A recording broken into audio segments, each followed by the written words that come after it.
चिंतन नव भाव भूमि पर नव नव सृष्टि विधान करे नित नूतन मनु संतान। क्षिति पर जल पर और पवन पर बितर तरातल सकल भुवन पर अंतरिक्ष सो पार गगन पर चंद्रलोक नक्षत्र लोक धरि अपन सफल अभियान करे नित नूतन मन संतान।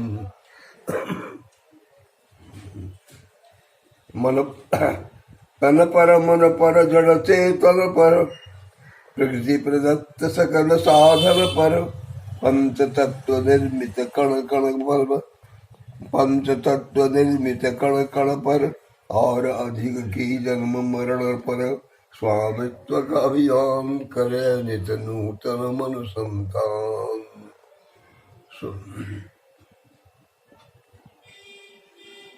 भ्रमण कर कहित नव अनंत ई नव ज्योतिर्मय दिग दिगंत ई सभ्यता कवन में बसंत ई सर्व शक्ति संपन्न कहावे एक मात्र विज्ञान जो कर कर साथिक मनु संतान।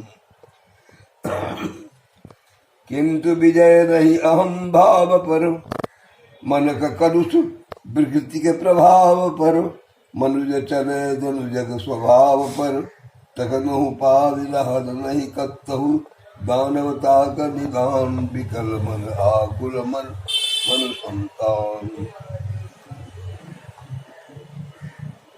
आई मनुजताग्रस्त रोग सो करुणा मनुजत्वक वियोग सो कानि रहर अछि हृदय जोग सो छापि रहर अति भाव गगन के चौदिस तिमिर बितान चकित मन देखे मन संतान।